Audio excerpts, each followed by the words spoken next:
तो इसी बीच बड़ी खबर आपको बता दें, अहमदाबाद विमान हादसे पर बड़ी खबर सामने आ रही है। विमान का कॉकपिट वॉइस रिकॉर्ड बरामद हुआ है और इस वॉइस रिकॉर्डर से अब जांच पड़ताल की जाएगी। विमान के कॉकपिट वॉइस रिकॉर्डर को बरामद कर लिया गया है। इसे दूसरा ब्लैक बॉक्स भी कहा जाता है। पहला ब्लैक बॉक्स मलबे से बरामद कर लिया जा चुका था, उस पर लगातार जांच की जा रही है। अब ये एक और बड़ी खबर, कॉकपिट से वॉइस रिकॉर्डर बरामद किया है, जिसे दूसरा ब्लैक बॉक्स भी कहा जाता है। अब इस ब्लैक बॉक्स के जरिए, अब इस कॉकपिट वॉइस रिकॉर्डर के जरिए हादसे की वजह जानने में एजेंसी को काफी मदद मिलेगी।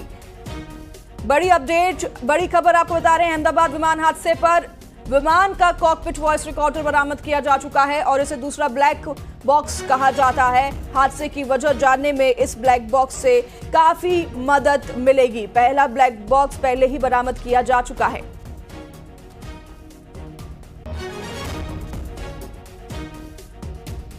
दुख, दहशत और दर्द भुलाना नहीं आसान, न आंखों से अंतिम संस्कार।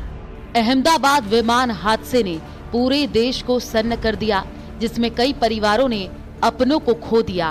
कोई पहली बार अपने पति से मिलकर अपनी नई दुनिया की शुरुआत करने की ओर कदम बढ़ा रहा था, तो कुछ छुट्टियां मनाने के लंदन जा रहे थे, जो उनका आखिरी सफर साबित हुआ। 243 यात्रियों से भरे एयर इंडिया के क्रैश हुए विमान में राजस्थान की 14 जिंदगियां खत्म हो गई, जिनमें से कुछ की बॉडी को उनके परिवार वालों को अंतिम संस्कार के लिए भेजा जा रहा है।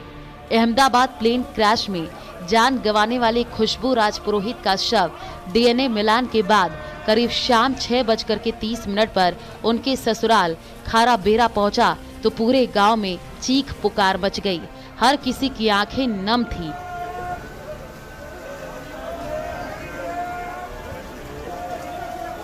न केवल वहां मौजूद व्यक्तियों की आंखों से पानी बरस रहा था, बल्कि आसमान से भी पानी बरसना शुरू हो गया। बारिश के बीच खाराबेरा गांव के स्वर्ग आश्रम में खुशबू राजपुरोहित का अंतिम संस्कार किया गया। खुशबू के देवर ने उनके पार्थिव देह को मुखाग्नि दिया।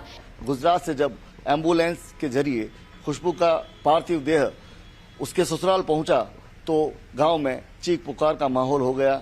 हर कोई रो रहा था, हर कोई स्तब्ध था कि आखिर 4 महीने पहले जिस खुशबू की उनके गांव के बेटे विपुल के साथ शादी हुई थी, वो खुशबू उनको छोड़कर चली गई है। उधर उदयपुर के मार्बल व्यवसायी के 2 बच्चे शगुन और शुभ के शवों को पिता को सौंपा गया, तो बच्चों के शवों को देखकर पिता का हाल बुरा हो गया। ऐसे में दोनों बच्चे, बेटी शगुन और बेटी शुभ का अहमदाबाद के थालतेज मोक्षधाम में ही अंतिम संस्कार किया गया। इस दौरान परिवार के सदस्यों सहित कुछ रिश्तेदार और परिचित मौजूद रहे। 12 जून को जो अहमदाबाद में हुआ, उसे भुलाना किसी के लिए आसान नहीं है, जहां कुछ ही मिनटों में विमान में सवार 241, जबकि जिस जगह प्लेन गिरा था वहां भी कई लोगों की मौत हो गई और पीछे रह गया तो सिर्फ दुख, दहशत और दर्द। Bureau report, news 18।